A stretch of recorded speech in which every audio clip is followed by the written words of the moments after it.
Laisse-moi composer une chanson pour toi.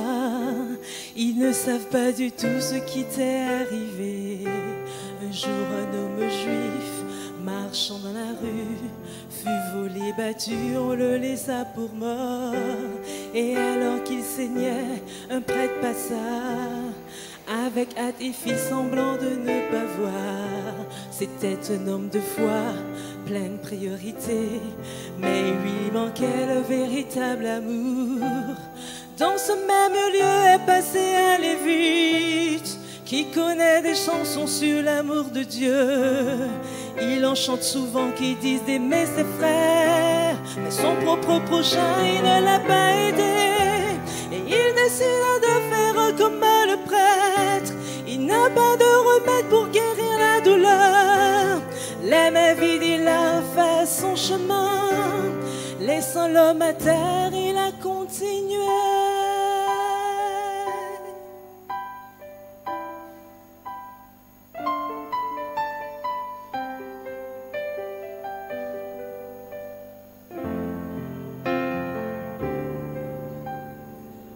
Toujours dans ce même lieu, un bon samaritain passa.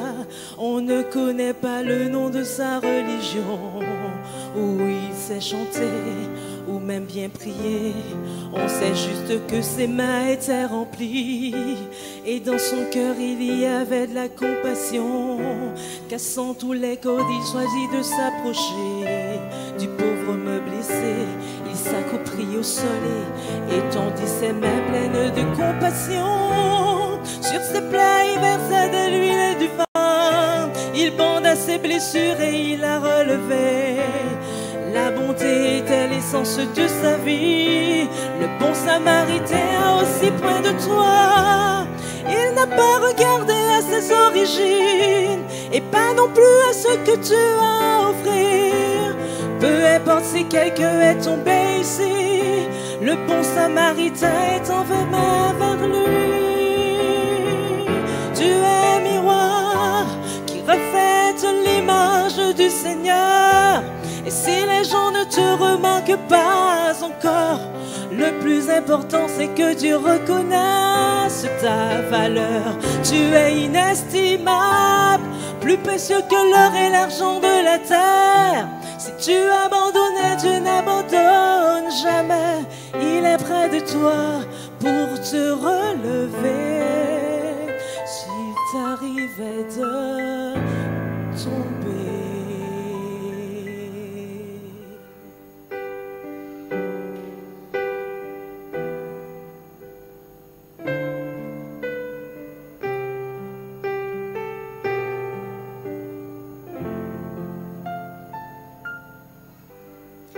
Laisse-moi composer une chanson pour toi. Dieu sait tout, il sait ce qui t'est arrivé.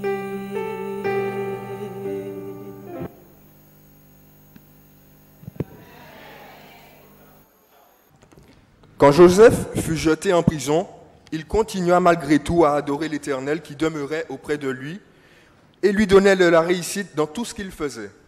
Quand le peuple d'Israël, prisonnier en Égypte, écouta la voix de Dieu de la bouche de Moïse en induisant les linteaux de leurs portes avec le sang de l'agneau, il trouva grâce aux yeux de l'ange destructeur et aucun mal ne leur fut fait. Quand Gédéon écouta l'ange de l'Éternel, il délivra le peuple d'Israël des mains de Madian avec seulement 300 hommes. Quand Job fut sévèrement éprouvé par l'ennemi, il continua à écouter l'Éternel, demeurant intègre malgré tout, et il fut richement béni à la fin. Quand Pierre fit confiance à Jésus qui marchait sur l'eau, il parvint lui aussi à marcher sur la mer pour rejoindre le Seigneur. Nous aussi, qui avons fait le choix d'écouter l'appel de Dieu, nous rendant dans sa maison pour sa sainte convocation en ce sabbat matin, et délaissant toutes nos activités, nous pouvons avoir l'assurance que nous avons choisi la bonne part qui ne nous sera point ôtée, n'est-ce pas? Jésus lui-même nous souhaite la bienvenue en ce jour béni, si important, après une semaine de labeur, nous disant « Venez à moi, vous tous qui êtes fatigués et chargés, et je vous donnerai du repos. » Croyez, chers frères et sœurs, amis visiteurs et aussi internautes, comme ces héros de la foi dont j'ai parlé, que tant que nous regardons à Jésus en lui soumettant notre vie entière malgré nos faiblesses, nous arriverons à coup sûr à bon port vers cette Canaan céleste. Amen.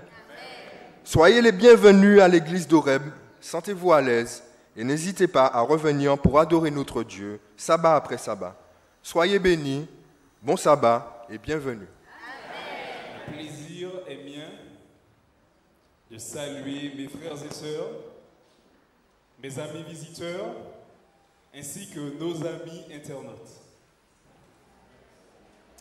Comme vous le savez, j'ai été pratiquement absent durant tout le mois de janvier, au début février aussi, et j'ai été très heureux de recevoir vos marques d'affection.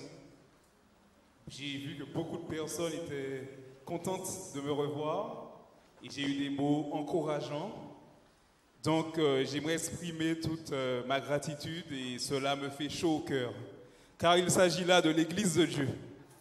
Nous nous soucions des uns des autres. Nous nous aimons les uns les autres. Et nous devons continuer, mes bien-aimés, dans cette direction. Je vous invite à incliner la tête avec moi. Notre Père, notre Dieu, fortifie-nous, arme-nous, au nom de Jésus. Amen.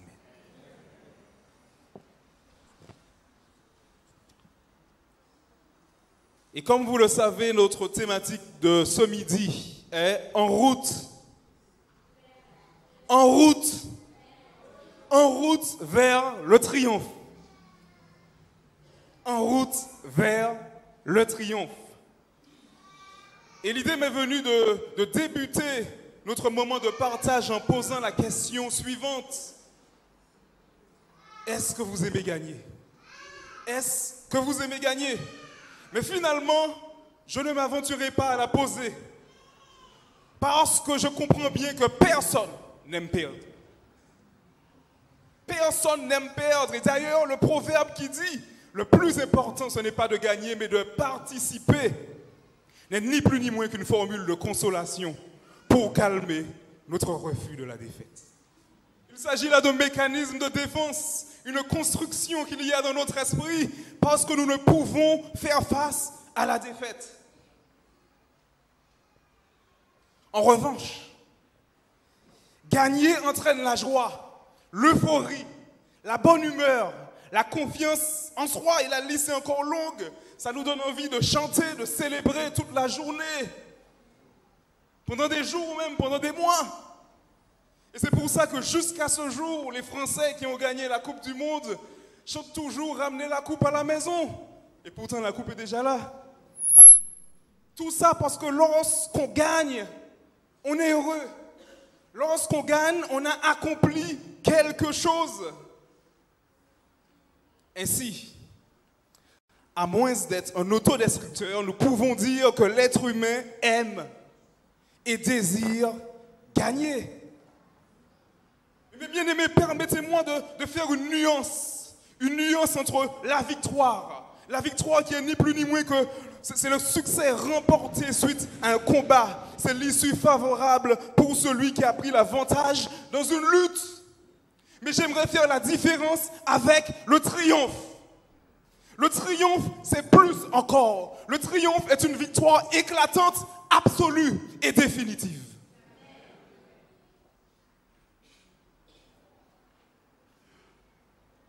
Je veux plus que la victoire. Je veux le triomphe.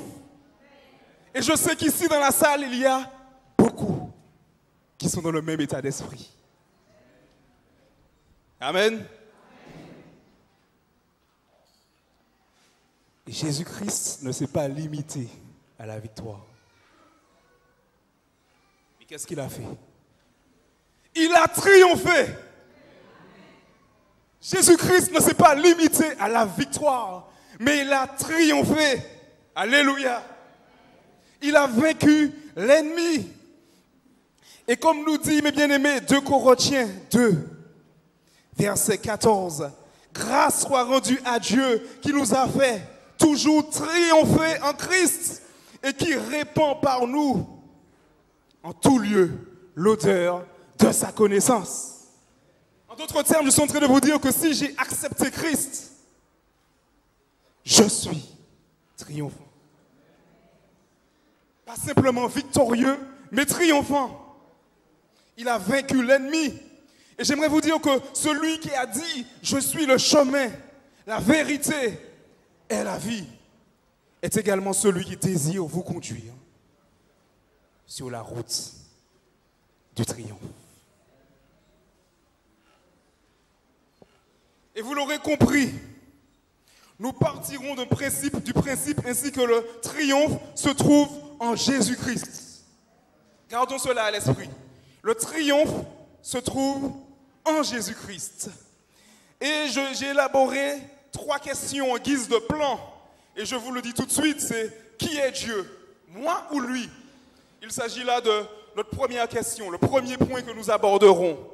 Deuxièmement, nous verrons, mais quel est le but de ma vie? Quel est le but de ma vie? Et enfin, le troisième et dernier point est quelle est mon attitude face au but que je me suis fixé? Qui est Dieu? Moi ou lui?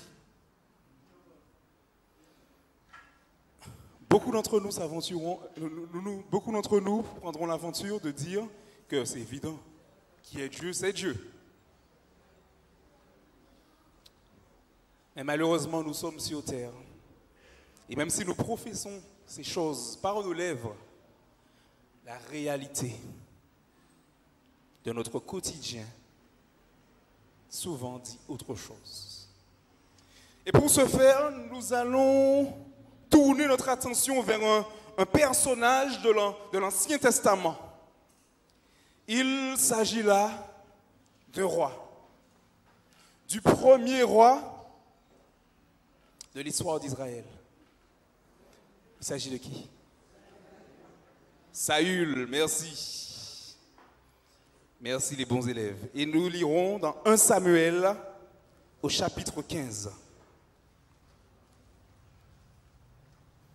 1 Samuel au chapitre 15. Et comme l'heure est avancée, je m'en vais lire tout de suite. Samuel dit à Saül, « C'est moi que l'Éternel a envoyé pour te rendre roi sur son peuple, sur Israël. Écoute donc ce que dit l'Éternel. Écoute donc ce que dit l'Éternel. Ainsi parle l'Éternel des armées, je me souviens de ce qu'Amalek fit à Israël lorsqu'il lui ferma le chemin à sa sortie d'Égypte. Va maintenant, frappe Amalek et dévoué par interdit tout ce qui lui appartient. Tu ne l'épargneras point et tu feras mourir hommes, femmes, enfants et nourrissons, bœufs et brebis, chameaux et ânes. » Saül convoqua le peuple et en fit la revue à Télaïm. Mais je vais avancer, j'irai un peu plus loin, au verset 7. Saül bâtit Amalek depuis Avila jusqu'à Shur, qui est en face de l'Égypte. Il prit vivant Agag, roi d'Amalek, et il dévoua par interdit tout le peuple en le passant au fil de l'épée. Mais Saül et le peuple épargnèrent Agag et les meilleures brebis, les meilleurs bœufs, les meilleures bêtes de la seconde portée, les agneaux gras et tout ce qu'il y avait de bon. Ils ne voulurent pas les dévouer par interdit. Et ils dévouèrent seulement tous ceux qui étaient méprisables et chétifs. L'Éternel adressa la parole à Samuel et lui dit, « Je me repens d'avoir établi Saül pour roi, car il se détourne de moi, il n'observe point mes paroles. » Saül fut irrité et il cria à l'Éternel toute la nuit. Non, Samuel fut irrité, désolé. Il se leva de bon matin pour aller au-devant de Saül. Et on vient lui dire, Saül est allé à Carmel, et voici, il s'est érigé un monument, puis il s'en est retourné. Et en passant plus loin, il est descendu à Gilgal. Samuel se rendit auprès de Saül, et Saül lui dit, « Sois béni de l'Éternel, j'ai observé la parole de l'Éternel. Ainsi Samuel lui dit, mais qu'est-ce donc que ce bêlement de brebis qui parvient à mes oreilles et ce mugissement des bœufs que j'entends? Saül répondit, ils les ont amenés de chez les Amalécites parce que le peuple a épargné les meilleures brebis et les meilleurs bœufs afin de les sacrifier à l'Éternel ton Dieu. Et le reste, nous l'avons dévoué par interdit. Intéressant tout cela. Et ce qui est intéressant, nous voyons que le chapitre 15 commence par ceci. Samuel va dire à Saül que l'Éternel l'a envoyé, lui Samuel, pour le oindre sur son peuple, sur Israël. Et il lui dit, écoute donc ce que dit l'Éternel. J'ai longtemps limité toute cette histoire à un problème d'orgueil. Et j'aime à dire que oui, il y a certainement de l'orgueil dedans. Mais nous voyons que Samuel fait quelque chose de très intéressant dans ce texte, dès le premier verset.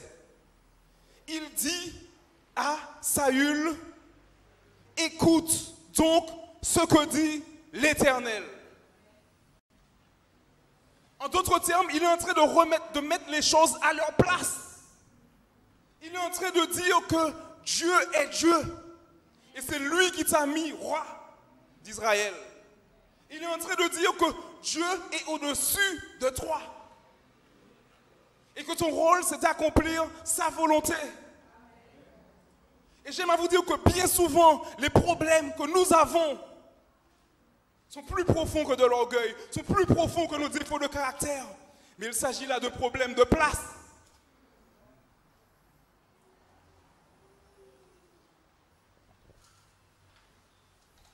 Et nous voyons le déroulement de cela. Il fait la volonté de Dieu, mais de manière partielle. Ce qui l'arrange, et ce qui ne l'arrange pas, il ne fait pas. Dieu lui a donné une parole, mais il est en train de dire à Dieu, en d'autres termes, je fais ce que je veux. Je fais ce que tu veux seulement si cela m'arrange.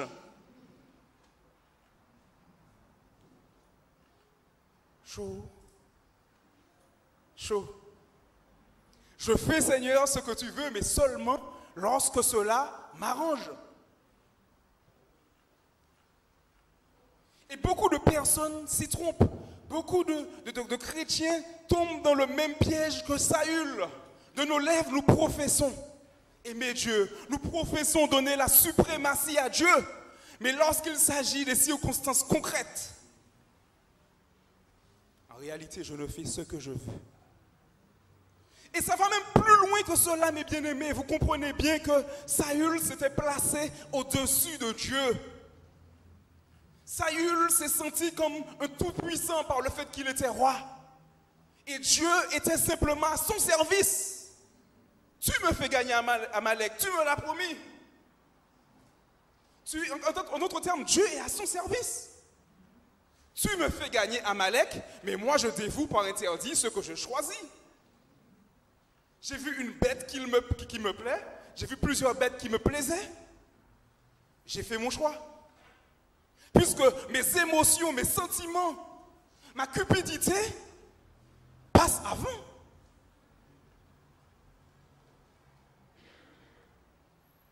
Ça veut dire que tu es là, Seigneur, mais tu es là pour me placer. Pour me placer roi, mais lorsque tu me places roi, tu m'as placé au-dessus de toi. C'est ce qu'il est en train de dire. Et bien souvent, nous nous disons que Dieu a été dur avec Saül, de le rejeter comme ça du premier coup. Quand on lit l'histoire, on se dit, bon, il y a quand même plus grave que cela. Il n'a pas tué les bêtes, Mais bon, ça peut passer.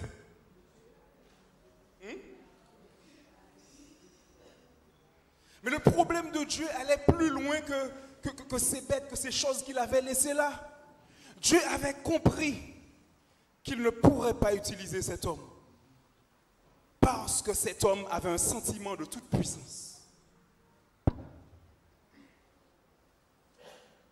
Et de la même manière, Dieu ne peut pas utiliser sur la durée certains d'entre nous.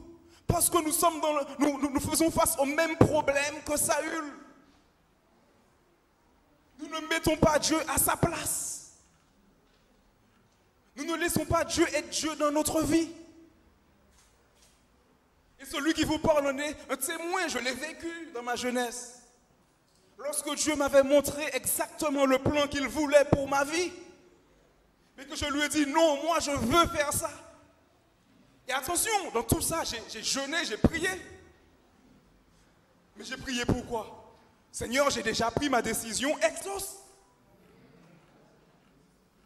Seigneur, je ne reviendrai pas sur mes décisions pour toi. Seigneur, je ne veux pas faire ce que tu me demandes, mais je veux que tu sois là pour exaucer mes prières.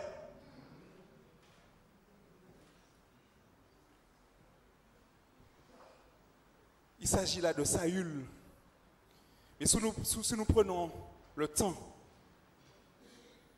de nous regarder dans un miroir, nous verrons que bien souvent, il y a du Saül en nous.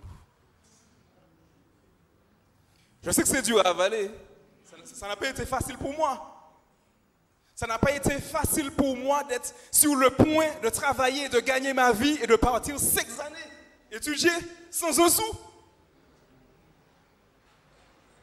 Ça n'a pas été facile pour moi d'aller dans un pays où la culture était totalement différente. D'aller dans un pays où je n'avais plus ma voiture, où il fallait prendre les transports publics. Et qu'il fallait entrer dans des taxis où on ne connaît même pas, où ce n'est même pas un professionnel, où c'est n'importe qui. Ça n'a pas été facile d'aller dans un pays qui était passé à ce moment-là devant la Jamaïque en termes de crime. Il y a beaucoup de choses. Mais lorsqu'on choisit, mes bien-aimés, de suivre le Christ, lorsqu'on choisit de faire la volonté de Dieu,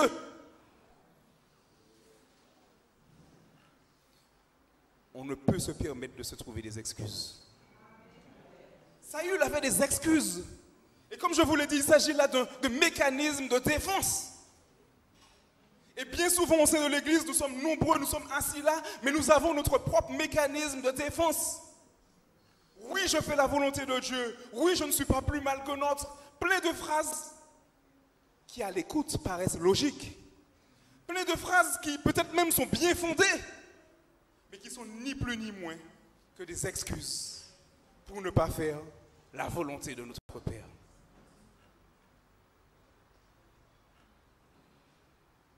Si je demande à tout le monde, est-ce que vous désirez faire la volonté de Dieu? Je suis sûr que quasiment tout le monde va lever sa main.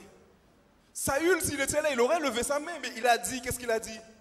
Qu'est-ce qu'il a dit, Saül? Il a dit au verset 13, « J'ai observé la parole de l'Éternel. »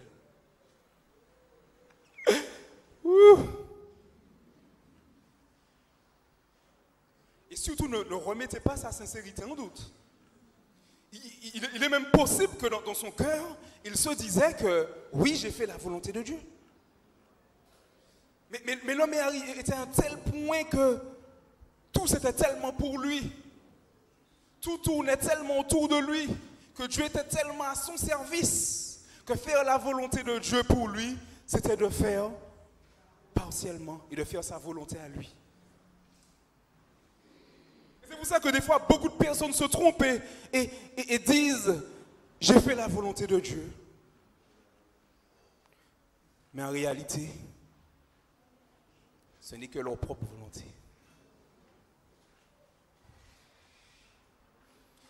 Et c'est pour ça que vous comprenez bien que la question se pose, mais qui est Dieu, moi ou lui? Qui est Dieu, moi ou lui? On sert un Dieu amour, on sert un Dieu aimant. Mais lorsque Dieu, qui lit dans les cœurs, s'est aperçu que Saül campait sur sa position, son sentiment de toute puissance, et qu'il s'était forgé plein de mécanismes de défense pour ne pas reconnaître sa situation concrète, Dieu l'a rejeté.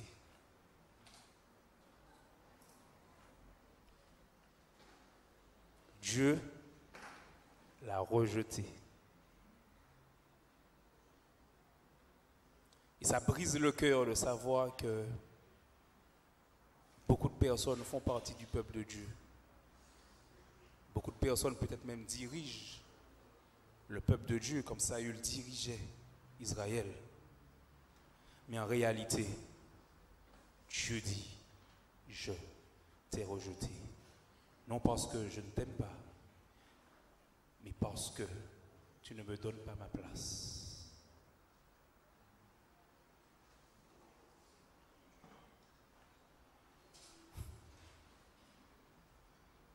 Triste. Triste, non?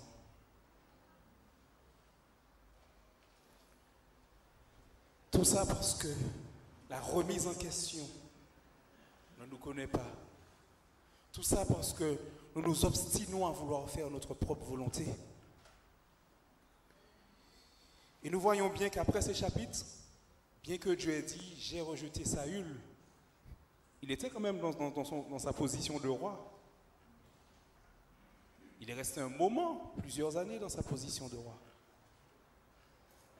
Mais Dieu l'avait rejeté parce qu'il n'était pas disposé à laisser Dieu, à donner à Dieu sa place. Et sans vouloir extrapoler, ce n'était pas le but de parler de ce que je m'apprête à dire. Mais si vous observez un peu notre société ou le fonctionnement que Dieu souhaite, lorsque les choses ne sont pas à leur place, lorsque les personnes ne sont pas à leur place, on se heurte à de gros problèmes. Lorsqu'un parent laisse un enfant faire tout ce qu'il veut sans le corriger, lorsqu'un parent laisse un enfant toujours avoir le dernier mot, même après l'avoir repris, il est en train de former un petit Saül.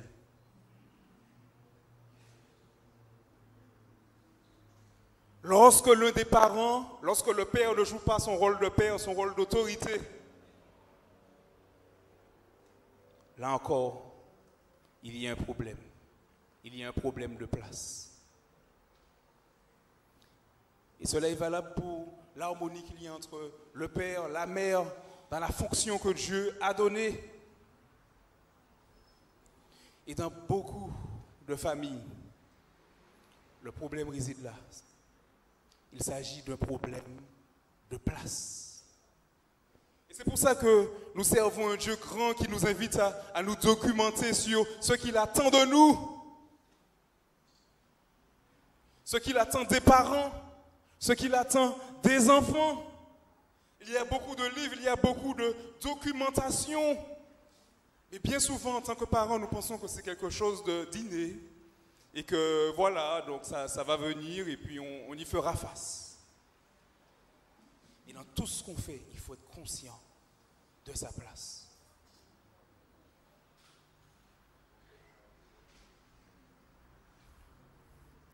Et notre deuxième question est, quel est le but de ma vie? Quel est le but de ma vie? Il n'y a pas de secret pour réussir dans la vie, il faut avoir des objectifs précis. Il faut avoir un but et faire tout pour l'atteindre. Travailler inlassablement pour atteindre ce but.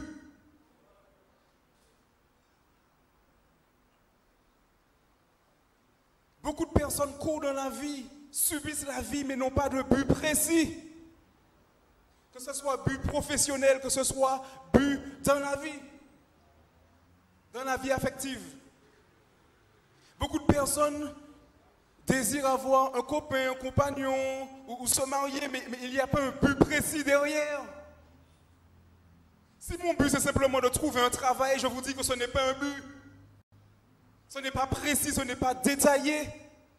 Je n'ai pas une vision de ce que je veux faire, ce n'est pas un but. Si je dis je veux me marier, je veux rencontrer quelqu'un pour me marier, je me limite à cela, là encore. Et c'est pour ça qu'il y a tant de chaos dans ce monde.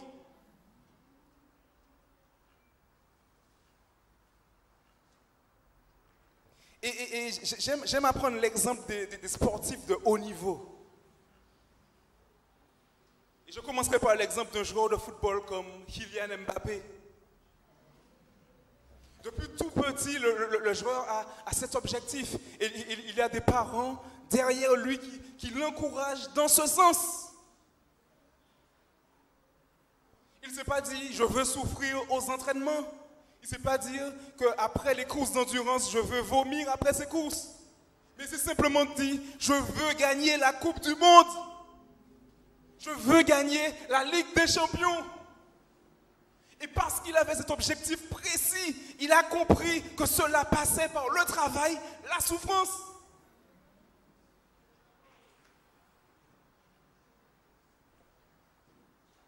Mais dans le concret, il y a beaucoup. Tout le monde veut gagner. Mais des fois, certains sont là, mais on ne sait pas qu'est-ce qu'on veut gagner. On veut juste gagner, mais on ne sait pas qu'est-ce qu'on veut gagner. Et bien aimé, il nous faut un but précis. Et j'aimerais qu'on lise maintenant Philippiens 3, verset 12.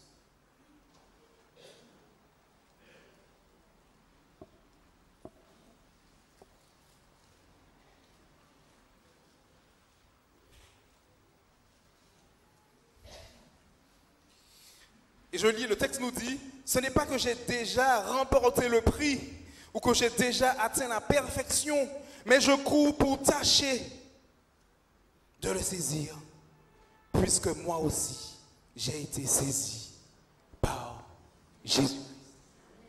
Amen. Voilà un homme qui a un but. Et son but ne s'est pas limité simplement à une victoire, mais au triomphe. On a la possibilité d'avoir beaucoup de victoires dans la vie, victoires professionnelles, victoires dans nos relations avec les autres, victoires dans beaucoup de choses qu'on entreprend. Mais le vrai triomphe, mes amis, se trouve en Jésus-Christ. Et l'apôtre Paul nous sert d'exemple parfait pour illustrer cela. Et nous voyons encore dans 1 Timothée 6, verset 12.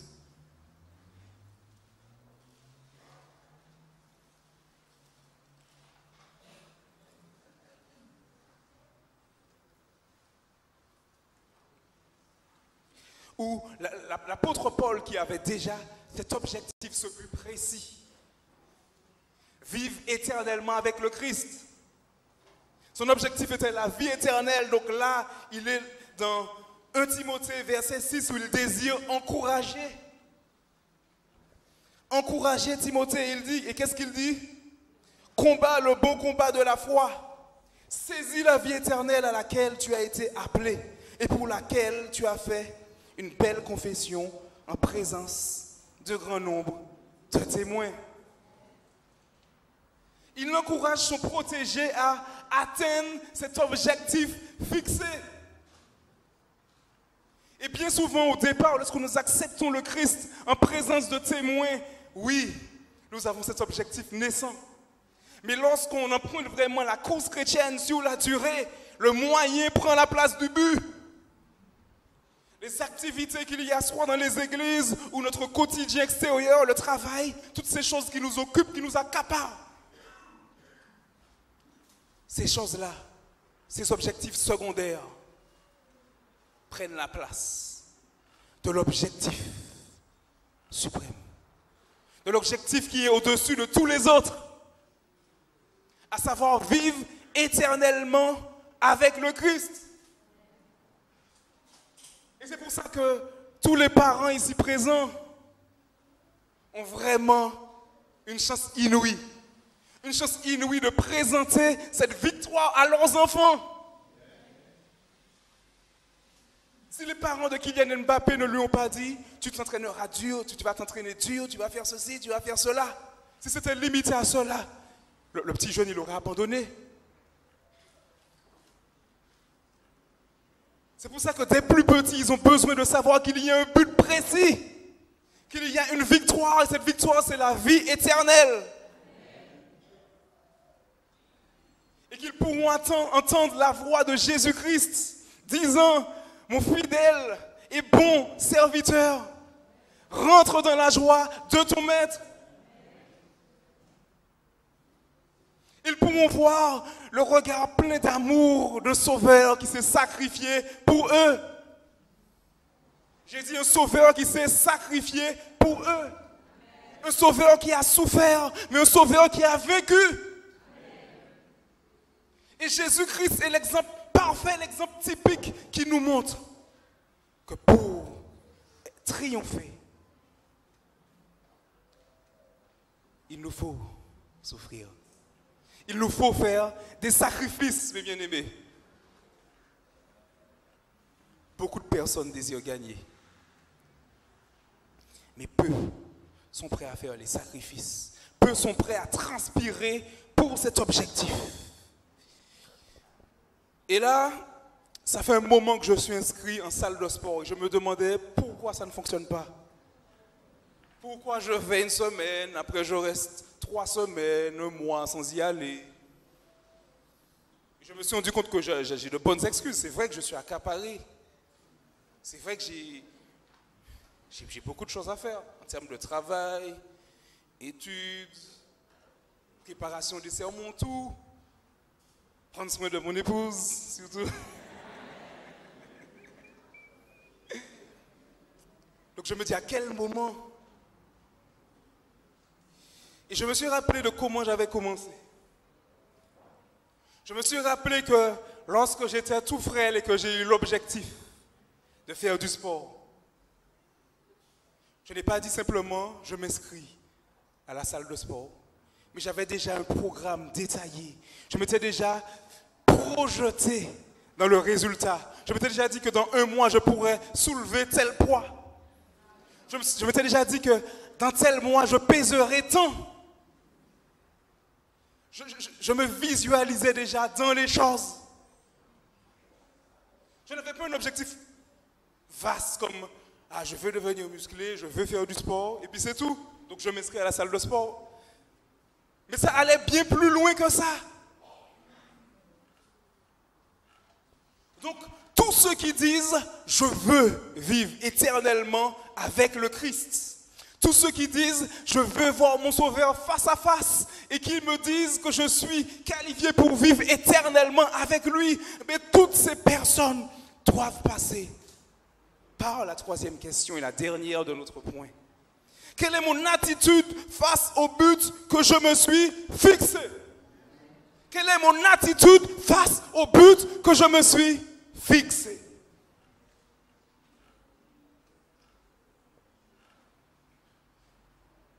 Ce n'est pas facile d'avoir un objectif détaillé. Mais lorsque nous l'avons, le vrai combat commence lorsqu'on se dit « Quelle est mon attitude face au but que je me suis fixé ?» Et il est dit que gagnant se concentre sur l'objectif et affronte les difficultés s'il y en a. Un gagnant voit dans les obstacles de nouvelles opportunités, mes amis, de réussir. Un perdant utilise les obstacles comme des prétextes à ses échecs. Donc, devenir un gagnant, c'est être totalement libre et cesser, mes bien-aimés, écoutez-moi bien, cesser d'être victime ou l'esclave des circonstances. Ce qui est important, ce n'est pas ce qui nous arrive, mes bien-aimés. Ce qui est important, ce n'est pas la dureté du combat pour atteindre nos objectifs. Mais ce qui est important, mes amis, c'est ce que nous faisons avec ces difficultés. C'est ce que nous faisons avec ces obstacles. Comment nous les utilisons pour arriver.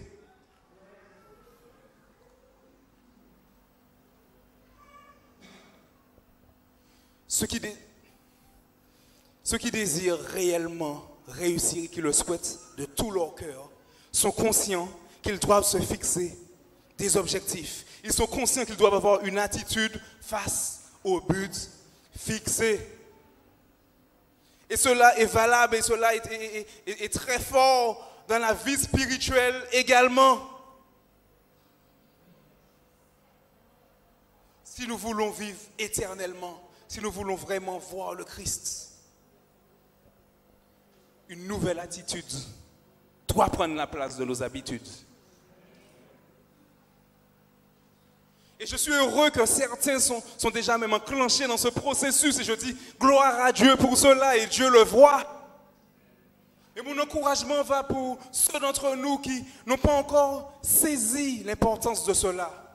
Ceux d'entre nous qui pensent que la grâce est simplement une licence pour pécher.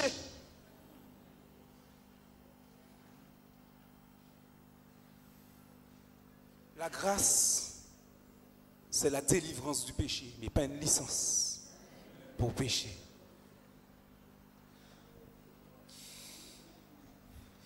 Et j'aimerais partager avec vous Jean 16, verset 33.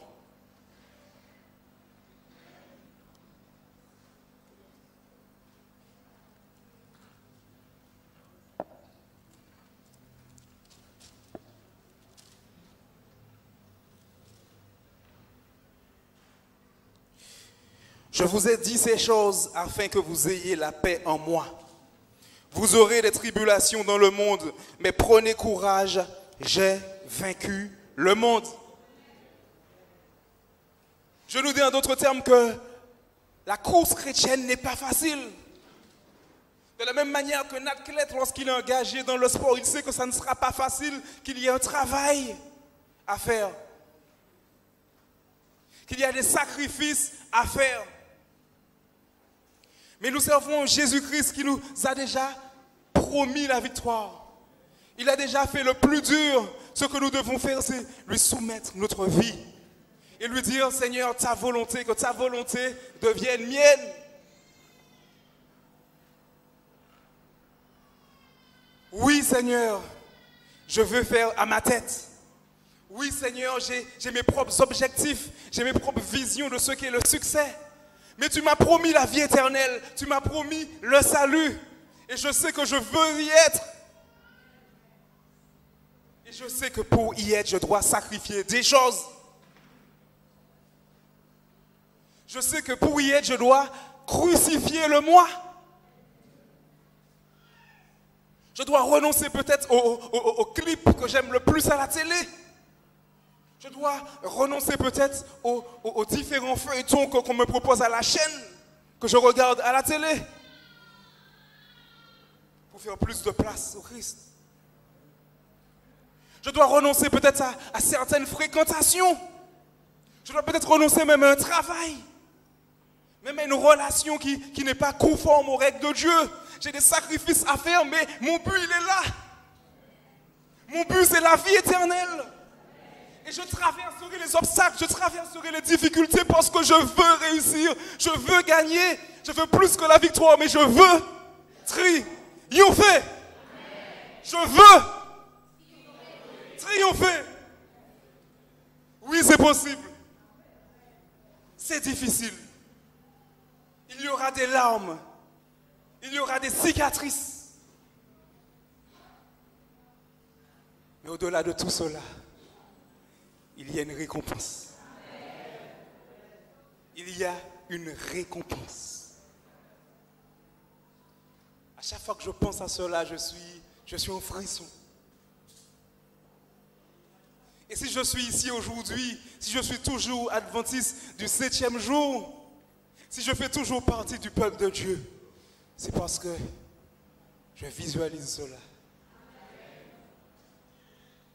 Je visualise cela. Et de la même manière que lorsque je suis en salle de sport, je sens les courbatures.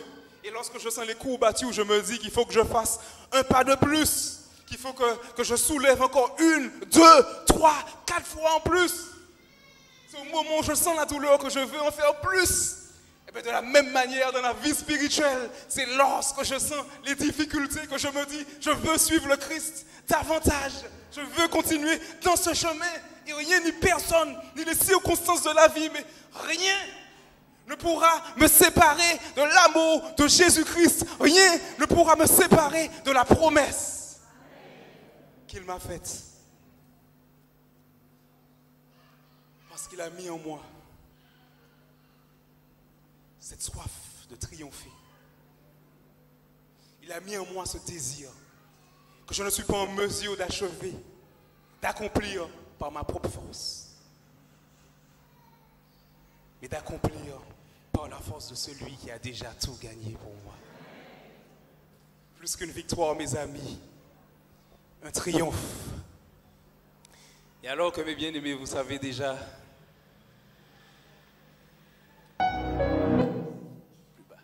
alors que mes bien-aimés, vous savez déjà, j'aimerais encourager chacun d'entre nous.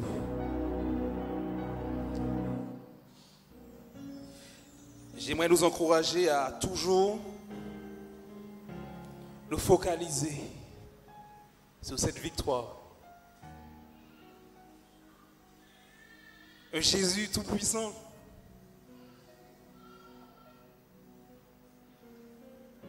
qui descend avec une armée d'anges.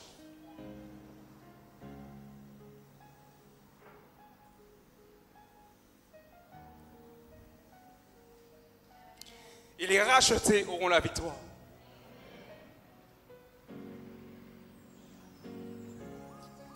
Et mon désir le plus fort, c'est de dire comme Timothée.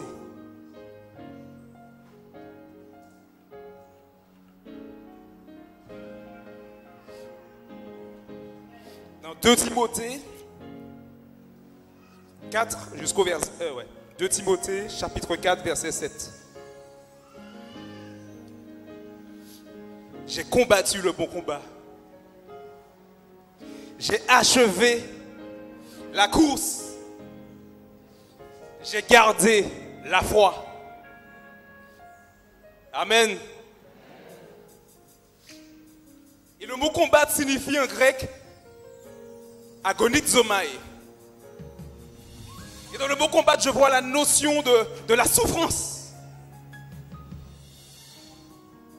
La souffrance, oui, mais pour un objectif certain.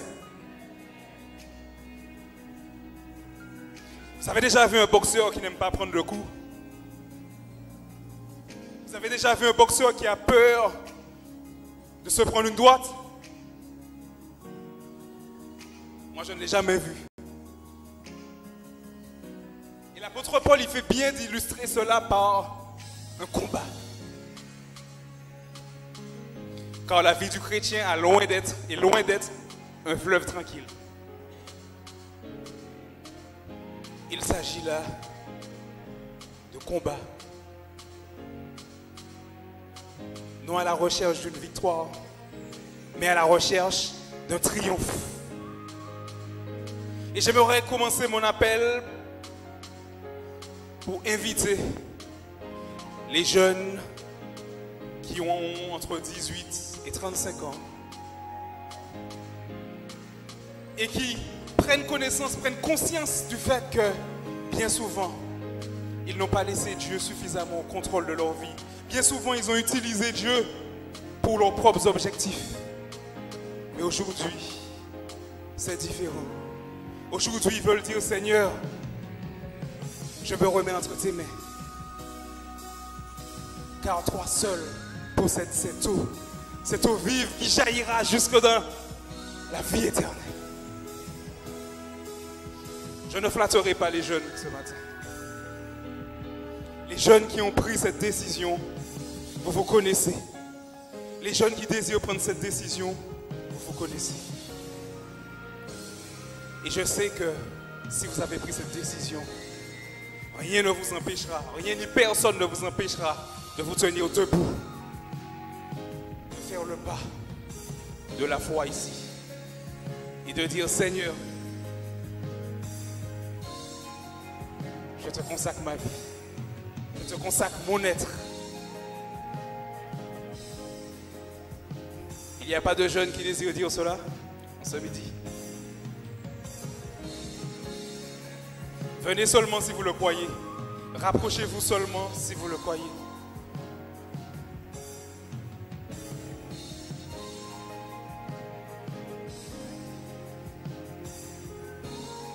Le combat n'est pas facile, je sais.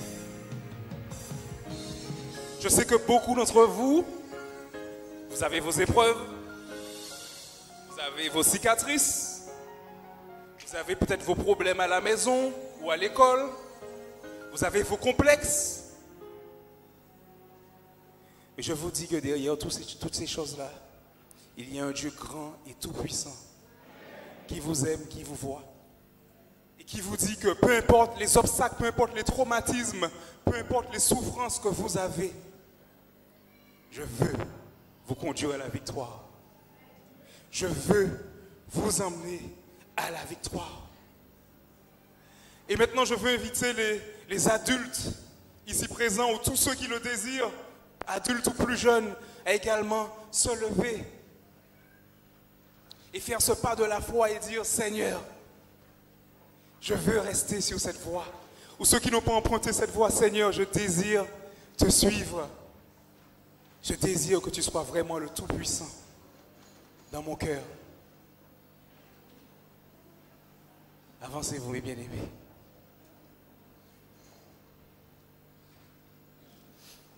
Et en dépit des souffrances, j'aimerais partager avec vous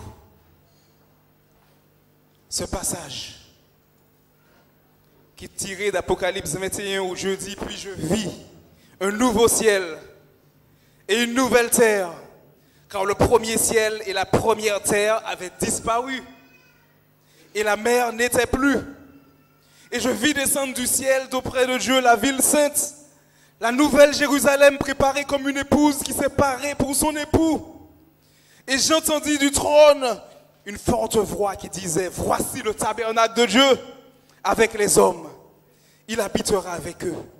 Et ils seront son peuple. Et Dieu lui-même sera avec eux. Il essuiera toute larme de leurs yeux. Et la mort ne sera plus. Il n'y aura plus ni deuil, ni cri, ni douleur, car les premières choses ont disparu. Et voici, et celui qui était assis sur le trône dit: voici, je fais toutes choses nouvelles. Amen. Continuons à miroiter. Continuons à miroiter, mes amis, ce rêve qui est déjà réalité. Nous pouvons avoir la vie éternelle dès aujourd'hui. Nous pouvons emprunter la vie éternelle dès aujourd'hui. Nous sommes simplement en attente de l'immortalité que le Christ nous donnera. Alléluia. Alléluia. Et je finirai avec le texte de base que le bien-aimé André Marc nous a lu.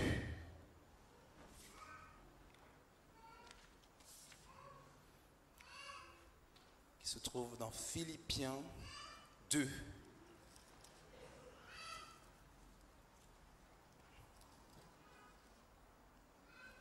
Philippiens 2, versets 14 à 16. C'est une exhortation que j'aimerais partager avec les jeunes et avec tout chrétien qui désire vraiment voir Jésus-Christ, qui désire vraiment s'engager pour sa cause également. Et il est dit: faites toutes choses sans murmure ni hésitation. C'est-à-dire, peu importe les souffrances, peu importe les douleurs, lorsque vous empruntez le chemin du Christ, lorsque vous travaillez pour sa cause, fixez les yeux sur l'objectif et non sur les souffrances.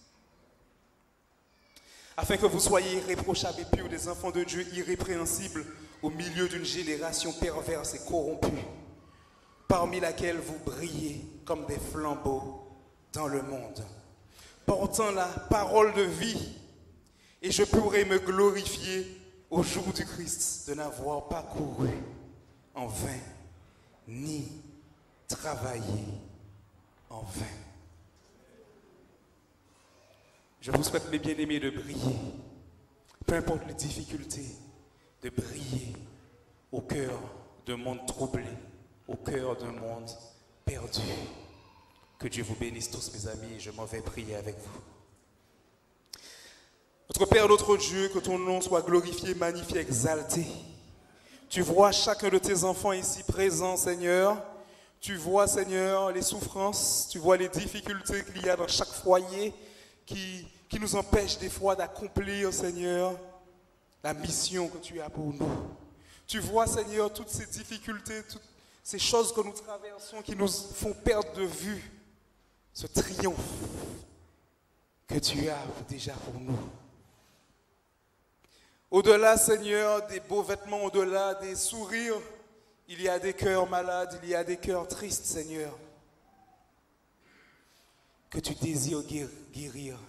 Et aujourd'hui, Seigneur, nous savons que tu es présent et que tu désires briser, Seigneur, tout obstacle et que tu désires, Seigneur, nous guider même à travers notre souffrance vers cette victoire. Et nous savons que tu es toujours, Seigneur, la guérison. Et alors même, Seigneur, que nous souffrons, nous avançons, Seigneur, avec la certitude que tu nous aimes et que tu nous guériras. Avec la certitude, Seigneur, que tu feras de nous des vainqueurs. Non parce que nous le méritons, mais parce que tu as déjà triomphé pour nous. Et parce que nous voulons te donner, Seigneur, ta place. Que tu sois Dieu, Seigneur, que tu sois souverain dans notre vie. Et parce que nous avons un objectif précis, Seigneur. Et que ni notre âge, ni notre jeunesse, ni notre âge avancé, ni nos souffrances, aucune de ces choses ne seront des excuses, Seigneur, pour nous. Car malgré les épreuves, malgré notre jeunesse, malgré toutes ces choses que nous utilisons des fois comme excuses, tu désires, Seigneur, nous faire gagner. Et tu nous rends capables, Seigneur, de la victoire. Donc que tu puisses, Seigneur, retirer en nous tout désir de nous trouver des excuses, tout mécanisme de défense qui nous éloigne de toi. Mais que nous puissions, Seigneur, nous focaliser sur toi. Afin qu'un jour, Seigneur, tu puisses nous prendre dans tes bras d'amour et que nous puissions vivre éternellement avec toi. Amen.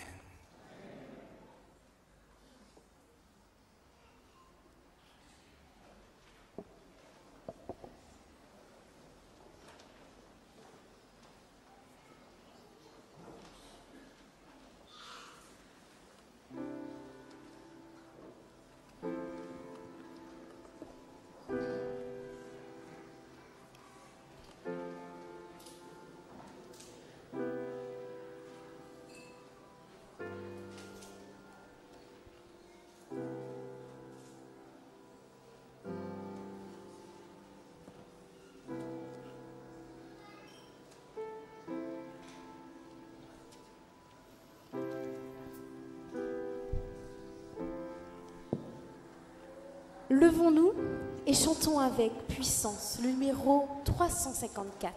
Le signal de la victoire déjà brille aux cieux. La couronne de la gloire paraît à nos yeux. Jésus revient très très très bientôt. Il nous faut être prêts. Nous devons être prêts maintenant.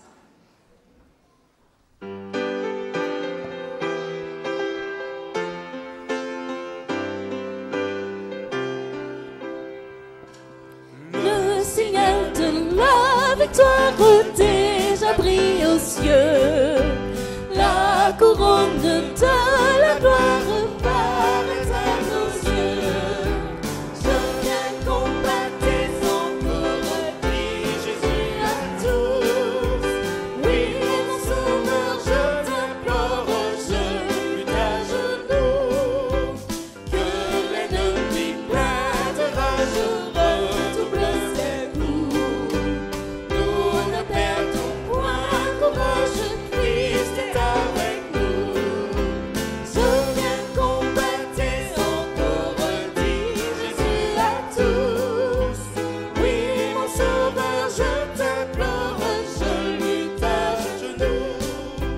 Tirons amis la bannière du Sauveur en croix, et que notre armée entière se range à sa voix.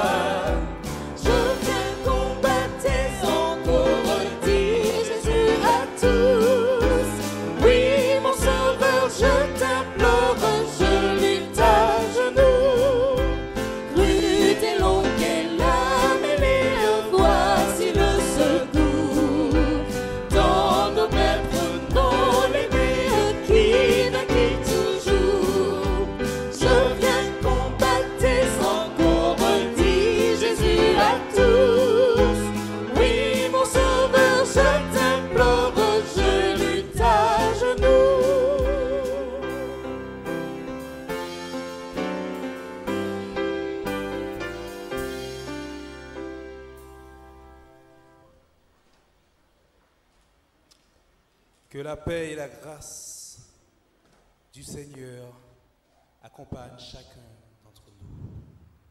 En Jésus-Christ. Amen.